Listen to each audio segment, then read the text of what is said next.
Hello दोस्तों, good morning. Apex group में आपका स्वागत है। तो हम लोग अभी जो पढ़ रहे थे नरेशन, कल हम लोगों ने इंट्रोगेटिव सेंटेंसेस को डायरेक्ट से इनडायरेक्ट स्पीच में कैसे चेंज करते हैं उसको देखा था। तो एक एग्जांपल आइए उसी का लेते हैं और उसी से शुरुआत करते हैं। She said to him, she said to him, she said to him, sir, can I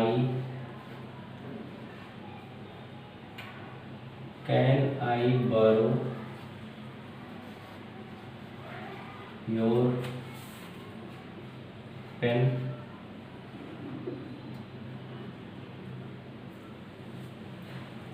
She said to him, sir, can I borrow your pen? He said, yes. आपके सामने जो एग्जाम्पल दिख रहा है, जो भी क्वेश्चन दिख रहा है, क्या है? She said to him, reporting verb, sir, can I borrow your pen?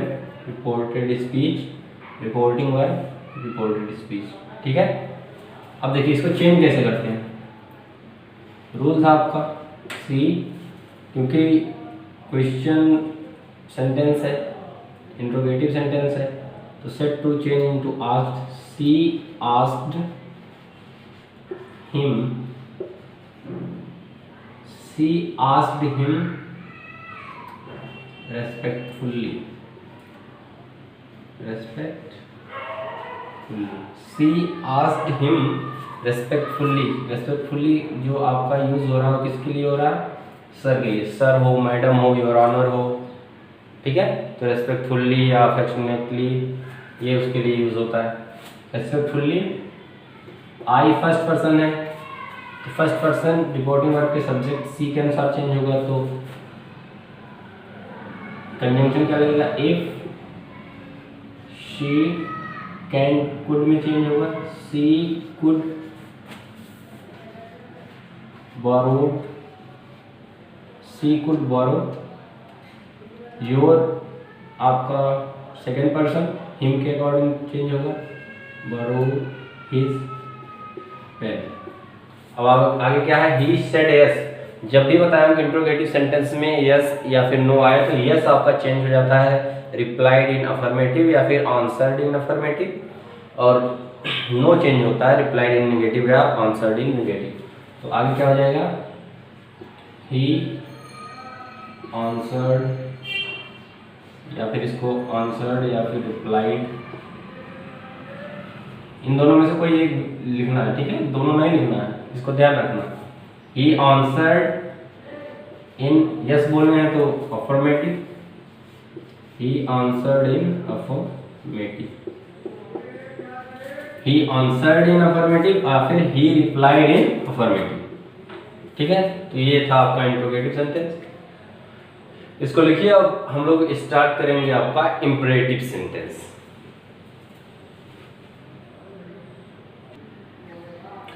आइए स्टूडेंट्स, अब अगला जो सेंटेंस है उसका डायरेक्ट से इनडायरेक्ट कैसे बनाएंगे उसको देखेंगे। अगला जो सेंटेंस है हमारा वो है आपका इंपरेटिव, इंपरेटिव सेंटेंस। ठीक है, इंपरेटिव सेंटेंस। आपका इंपरेटिव सेंटेंस क्या होते हैं? सबसे पहली बात तो ये है कि इंपरेटिव सेंटेंस होते क्या है।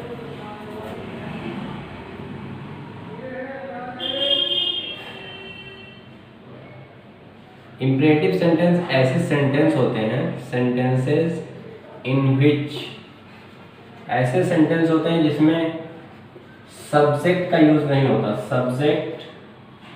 सब्जेक्ट्स और नॉट यूज्ड, ऐसे सब सेंटेंस होते हैं जिसमें subjects are not used. It started with verb, it started with verb. इसकी शुरुआत किससे होती है? आपकी किसी भी क्रिया से होती है, ठीक है। और उस क्रिया का कौन सा फॉर्म यूज होगा? First form. First form of the verb is used. ऐसे सेंटेंस होते हैं, जैसे आपका एक सेंटेंस लिख रहे हैं, प्लीज हेल्प मी या फिर हेल्प मी, तो ये आपके आएंगे इंपरेटिव सेंटेंस के हैं, ठीक है, अंतर्गत। अब देखिए,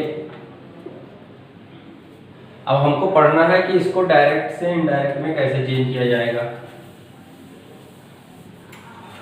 डायरेक्ट से इनडायरेक्ट में कैसे चेंज होगा, तो उसके लिए जो सबसे पहला रूल है, सबसे पहला रूल है आपका, पहले एक सेंटेंस लिखते हैं, उसके बाद उसी पे रूल को डिफाइन करेंगे, ठीक है। She said to him, she said to him, she said to him please help me. ये आपका इंपरेटिव सेंटेंस है, ठीक है। और ये आपके यहाँ रिपोर्टिंग वर्ब, रिपोर्टेड स्पीच। अब देखिए इसमें क्या होता है, रूल नंबर 1, रूल नंबर 1 क्या कहेगा, जो आपका सेड टू है, सेड टू, सेड टू आपका चेंज होगा किसमें, कुछ उसमें आप लिख लीजिए words, suggested, suggested, advised, advised, requested, requested, forward, forward, ठीक है। सजेस्टेड, एडवाइज, रिक्वेस्टेड, फॉरवर्ड, आपका ऑर्डर्ड, ऑर्डर्ड, कमांडेड, etc। ऐसे वर्ड्स में आपका सेट टू चेंज होगा, ठीक है। Said to changes into suggested, advise, requested, ordered, forward, commanded, etcetera. अब आपका दूसरा रूल क्या कहता है कि जो आपका कॉमा है और आपका जो inverted comma, comma and inverted comma,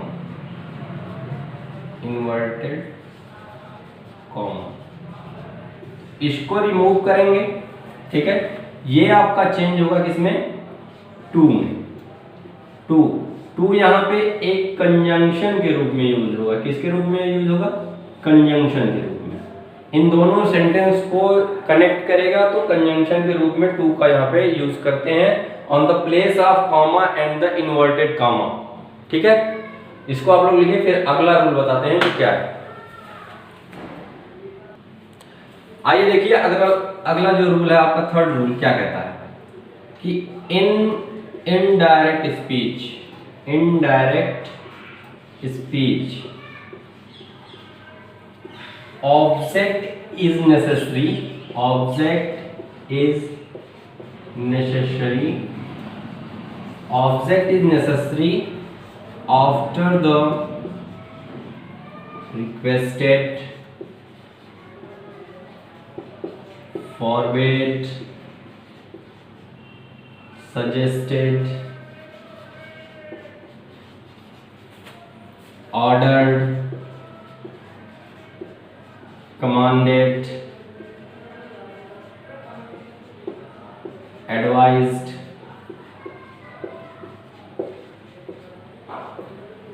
third rule क्या कहता है कि इनडायरेक्ट स्पीच में जो ऑब्जेक्ट है आपका, ये जो सारे वर्ड्स हैं, इन वर्ड के बाद ऑब्जेक्ट का आना नेसेसरी है, आवश्यक है, मतलब इसके बाद ऑब्जेक्ट आएगा ही आएगा, ठीक है। फोर्थ आपका जो रूल है वो है टेंस और प्रोनाउन का, टेंस एंड प्रोनाउन। टेंस और प्रोनाउन एज यूजुअली चेंज होंगे, जैसे अभी तक होते आए हैं, एज यूजुअली चेंज्ड। इसको लिखिए, फिर इस एग्जांपल को चेंज करके दिखाते हैं कैसे चेंज होगा, ठीक है।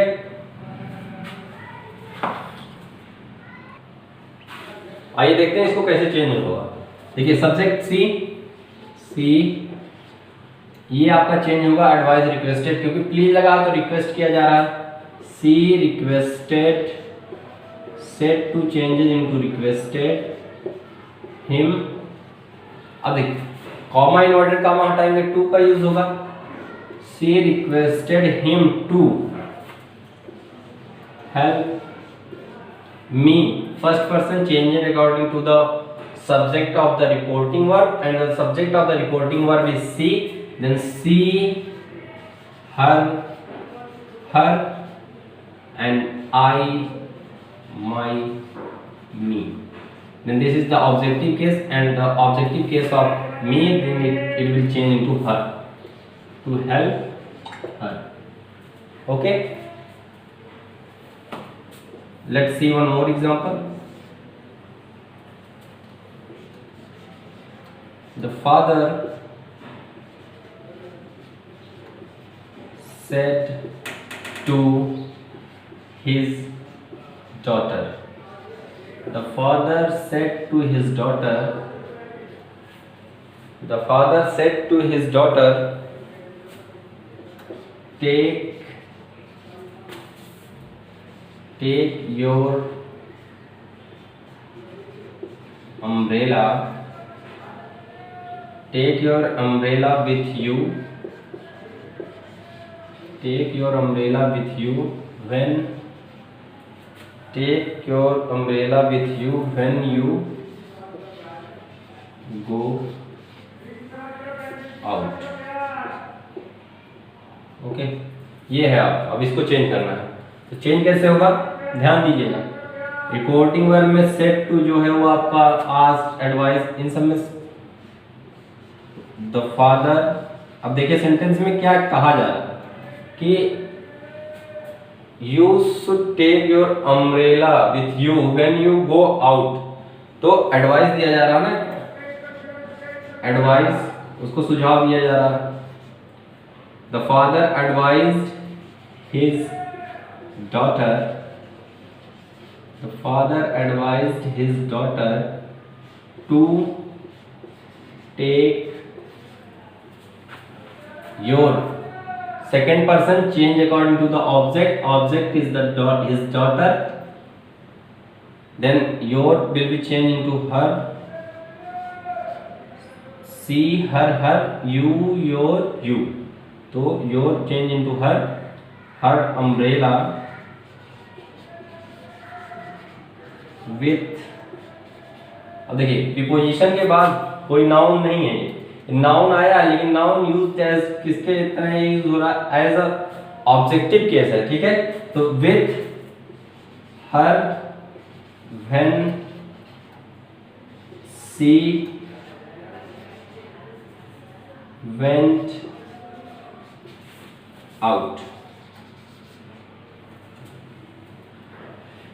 Please note down, then we will discuss the further next rule. आइए देखते हैं अगला रूल क्या है। अगला रूल है आपका कि लेट से स्टार्ट होने वाले सेंटेंस भी कभी कभी इम्परेटिव, लेट से स्टार्ट होने वाले शब्द भी इम्परेटिव सेंटेंस होते हैं, ठीक है। और इसका यूज किस सेंस में होता है आपका, सजेशन के, ठीक है, सजेशन के लिए होता है। आपका किसी प्रपोजल के लिए होगा, प्रपोजल, ठीक है, सुझाव, सजेशन मतलब सुझाव के लिए, या फिर किसी प्रस्ताव के लिए। कैसे यूज होता है इसका, आइए देखते हैं एग्जाम्पल इसका। देखिए, teacher said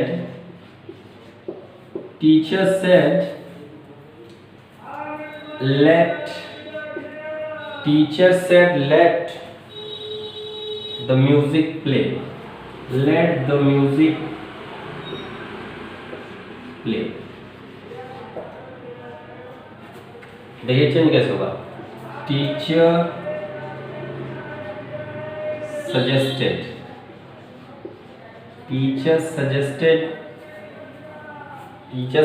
comma inverted comma आप हटाएंगे, to play the music, teacher suggested to play the music.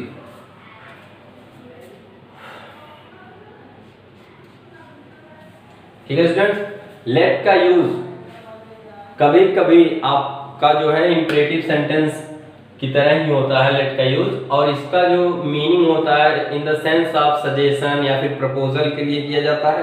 ठीक है, और लेट का यूज आपका इच्छा को शो करने के लिए भी किया जाता है। किसको? विश। लेट का use, let is used to show the wish, मतलब इच्छा को प्रकट करने के लिए भी किया जाता है। कैसे किया जाता है इसका देखिए, एक एग्जांपल है द चाइल्ड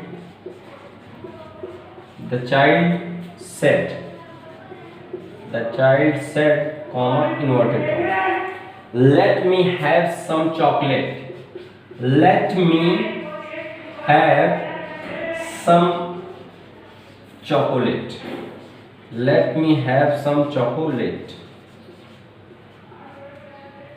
अभी let me have some chocolate, इसको चेंज कैसे करेंगे आइए देखते हैं उसको भी।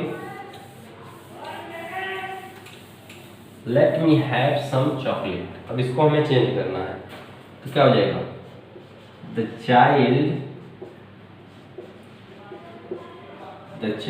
wished, उसकी इच्छा है ना, that let me have some chocolate, तो me have changes into I।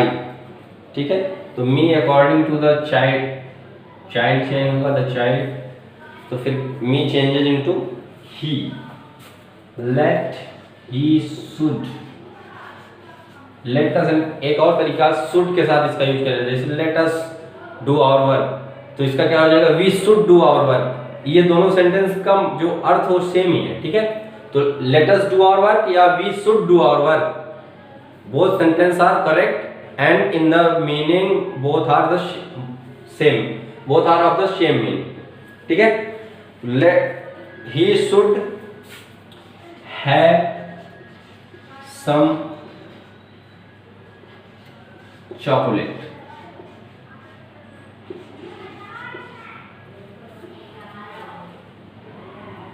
either you should, the child wish to have some chocolate। इसको आप लोग लिखिए, फिर आगे बताते हैं आगे का रूल क्या कहता है। देखिए अगला रूल है आपका, अगला रूल क्या है? Let is used to show order or request, then we use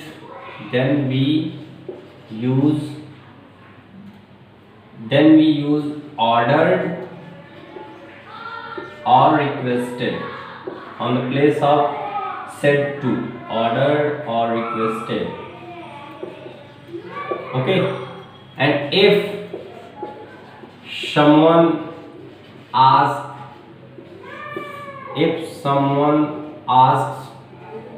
for permission,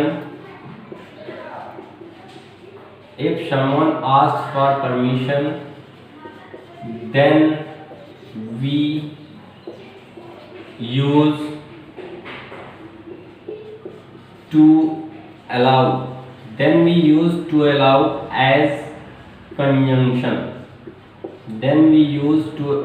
as conjunction, आइए इस पे एक एग्जांपल देखते हैं कि लेट का यूज ऑर्डर या रिक्वेस्ट में किया जाता है, और जब भी कोई परमिशन मांगता है तो टू अलाउ का यूज कंजंक्शन के रूप में कैसे हम लोग करते हैं, आइए आगे एक एग्जांपल के रूप में देखते हैं। इसको आप लोग लिखिए,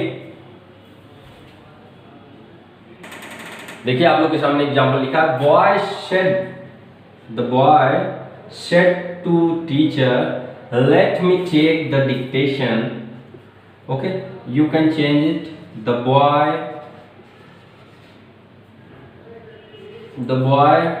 रिक्वेस्ट कर रहा बच्चे कि मुझे ही परमिशन दीजिए, requested teacher, the boy requested teacher to allow, मैंने क्या कहा, जब भी परमिशन मांगने की बात होगी तो to allow used as a conjunction, to allow him, किसे अलाउ करें, उसे, to allow him to take the dictation. तो ये था आपका लेट का यूज इसमें इंपरेटिव सेंटेंस में कैसे किया जाता है। ठीक है, अब हम लोग आगे पढ़ेंगे आपका फोर्थ टाइप सेंटेंस जो कि है आपका ऑप्टेटिव सेंटेंस। ठीक है, तो ऑप्टेटिव सेंटेंस कल हम लोग पढ़ेंगे, नेक्स्ट जो आपका इसका पार्ट आएगा। ठीक है, तब तक के लिए आप इस ग्रुप को शेयर कीजिए, सब्सक्राइब कीजिए। लॉकडाउन की जो स्थिति है उसमें घर में ही रहिए, स्वस्थ रहिए। स्वच्छ भारत स्वस्थ भारत का मिशन हमें कामयाब करना है। बहुत बहुत धन्यवाद।